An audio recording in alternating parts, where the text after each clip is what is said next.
اعوذ باللہ من الشیطان الرجیم بسم اللہ الرحمن الرحیم۔ قرآن پاک میں سورۃ الانبیاء میں ارشاد ہے، اور ہم نے آپ صلی اللہ علیہ وآلہ وسلم کو تمام جہان والوں کے لیے رحمت بنا کر بھیجا ہے۔ تو آئیے مختصراً نظر ڈالتے ہیں تمام جہانوں کے لیے رحمت بن کر آنے والی عظیم ہستی یعنی کہ حضرت محمد صلی اللہ علیہ وآلہ وسلم کی سیرت مبارکہ پر،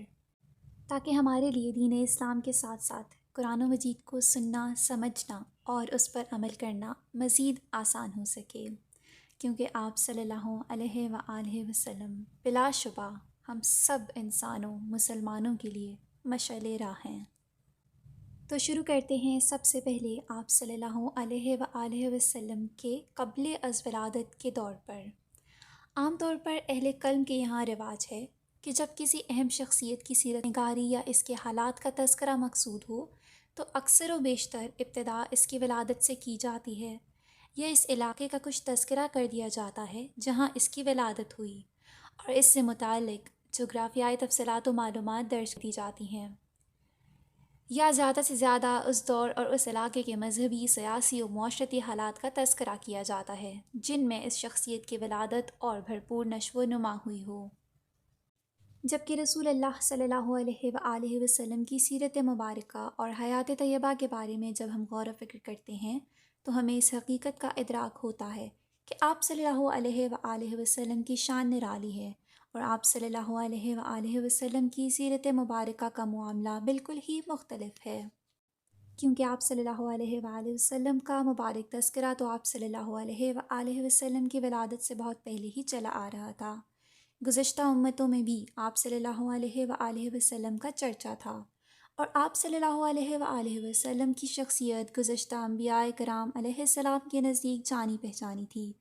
اس حقیقت کو جاننے کے لیے کسی تاریخی کتاب کی ورق گردانی کی کوئی ضرورت نہیں، کیونکہ یہ حقیقت خود قرآن کریم سے ثابت ہے۔ چنانچہ قرآن کریم میں سورۃ آل عمران میں ارشاد ہے، اور جب اللہ نے نبیوں سے یہ عہد لیا کہ جو کچھ میں تمہیں کتاب و حکمت دوں، پھر تمہارے پاس وہ رسول آئے جو تمہارے پاس موجود کتاب کی تصدیق کرنے والا ہو، تو تم سب اس رسول پر ضرور ایمان لاؤ گے اور اس کی مدد کرو گے۔ فرمایا، کیا تم سب نے اقرار کیا اور اس میرے عہد کو قبول کیا؟ ان سب نے کہا، ہم نے اقرار کیا۔ فرمایا، پھر اب تم گواہ رہو، میں بھی تمہارے ساتھ گواہ ہوں، پھر جو کوئی اس عہد کے بعد پھر جائے تو یقیناً وہی لوگ نافرمان ہیں۔ یعنی رسول اللہ صلی اللہ علیہ وآلہ وسلم کے بارے میں گزشتہ تمام انبیاء کرام علیہ السلام سے یہ عہد لیا گیا کہ اگر ان کے دور میں ہی آپ صلی اللہ علیہ وآلہ وسلم کا ظہور ہو گیا تو وہ اپنی نبوت چھوڑ کر آپ پر ایمان لائیں گے اور آپ صلی اللہ علیہ وآلہ وسلم ہی کا اتباع کریں گے۔ اسی طرح اللہ کے جلیل القدر پیغمبر حضرت ابراہیم علیہ السلام اور ان کے فرزند جلیل حضرت اسماعیل علیہ السلام جب اللہ کے حکم کی تعمیل میں دونوں تعمیر کعبہ میں مشغول تھے، اس وقت حضرت ابراہیم علیہ السلام نے اللہ رب العزت سے دعا و مناجات کے دوران یہ دعا بھی مانگی جو کہ سورۃ البقرہ میں ارشاد ہے، اے ہمارے رب، انہی میں سے رسول بھیج جو ان کے پاس تیری آیتیں پڑھے، انہیں کتاب و حکمت سکھائے اور انہیں پاک کرے، یقیناً تو غلبہ اور حکمت والا ہے۔ اسی طرح قرآن کریم میں سورۃ الجمعہ میں ارشاد ہے،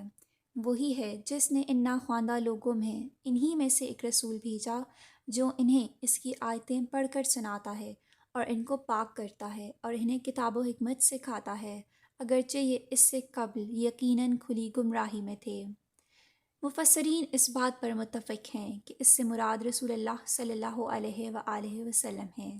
یعنی حضرت ابراہیم علیہ السلام نے جو دعا مانگی تھی اس کی قبولیت آپ صلی اللہ علیہ وآلہ وسلم کی بعثت کی شکل میں قبول ہوئی۔ اسی طرح حضرت عیسیٰ علیہ السلام جو کہ رسول اللہ صلی اللہ علیہ وآلہ وسلم سے تقریباً 600 سال پہلے گزرے ہیں، قرآن کریم میں ان کے بارے میں تذکرہ ہے کہ انہوں نے اپنی قوم بنی اسرائیل کو خطاب کرتے ہوئے نبی آخر الزماں صلی اللہ علیہ وآلہ وسلم کے بارے میں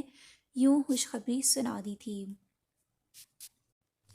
قرآن پاک میں سورۃ الصف میں ارشاد ہے، اور جب مریم کے بیٹی عیسیٰ نے کہا کہ اے بنی اسرائیل، میں تم سب کی طرف اللہ کا رسول ہوں، مجھ سے پہلے کی کتاب تورات کی میں تصدیق کرنے والا ہوں، اور اپنے بعد آنے والے ایک رسول کی میں تمہیں خوشخبری سنانے والا ہوں جن کا نام احمد ہے۔ رسول اللہ صلی اللہ علیہ وآلہ وسلم نے ارشاد فرمایا، میں اللہ تعالیٰ کے ہاں اس وقت سے خاتم النبیین لکھا ہوا ہوں کہ جب آدم علیہ السلام کا خمیر تیار ہو رہا تھا، یعنی آپ صلی اللہ علیہ وآلہ میں ازل سے ہی خاتم النبیین تھے، جبکہ حضرت آدم علیہ السلام اس وقت تخلیقی مراحل میں تھے۔ نیز رسول اللہ صلی اللہ علیہ وآلہ وسلم کا تذکرہ چونکہ سابقہ کتب و سماویہ میں موجود تھا، اس لیے اہل کتاب آپ صلی اللہ علیہ وآلہ وسلم کی بعثت و رسالت سے بخوبی واقف تھے، اور آپ صلی اللہ علیہ وآلہ وسلم ان کے نزدیک خوب جانی پہچانی شخصیت تھی۔ قرآن کریم میں متعدد مقامات پر اس بات کا تذکرہ موجود ہے۔ چنانچہ سورۃ البقرہ کی آیت نمبر 89 میں ارشاد باری تعالیٰ ہے، قرآن کریم ان کے پاس آئی جو تصدیق کرتی ہے اس کتاب تورات کی جو ان کے پاس تھی، حالانکہ پہلے یہ خود اس کے ذریعے کافروں پر فتح چاہتے تھے، جب وہ چیز آ گئی تو باوجود اس کو پہچان لینے کے اس کا انکار کرنے لگے۔ اللہ کی لعنت ہو انکار کرنے والوں پر۔ یعنی یہ یہود مدینہ جب کسی جنگ کے موقع پر مشرکین سے شکست چاہتے تھے تو دعا کرتے تھے کہ یا اللہ آخری نبی کو جلد مبعوث فرما تاکہ اس کے ساتھ مل کر ہم ان مشرکین پر غلبہ اور فتح حاصل کر سکیں۔ یعنی رسول اللہ صلی اللہ علیہ وآلہ وسلم کی بعثت ان کے علم میں تھی اور اس چیز سے خوب واقف تھے، مگر اس کے باوجود محض حسد کی وجہ سے انہوں نے کفر کیا۔ اسی طرح قرآن کریم میں ارشاد باری تعالیٰ ہے، سورۃ البقرہ آیت نمبر 142، جنہیں ہم نے کتاب دی ہے وہ تو اسے یعنی رسول اللہ صلی اللہ علیہ وآلہ وسلم کو ایسے پہچانتے ہیں جیسے وہ اپنے بچوں کو پہچانتے ہیں۔ ان کی ایک جماعت حق کو پہچان کر پھر اسے چھپاتی ہے۔ یعنی رسول اللہ صلی اللہ علیہ وآلہ وسلم کی شخصیت اور آپ صلی اللہ علیہ وآلہ وسلم کی حقانیت و صداقت ان اہل کتاب کے ہاں اس قدر معروف اور یقینی تھی، اور وہ اس طرح آپ صلی اللہ علیہ وآلہ وسلم کو جانتے اور پہچانتے تھے کہ جس طرح بغیر کسی شک و شبہ کے خود اپنے بچوں کو جانتے اور پہچانتے تھے۔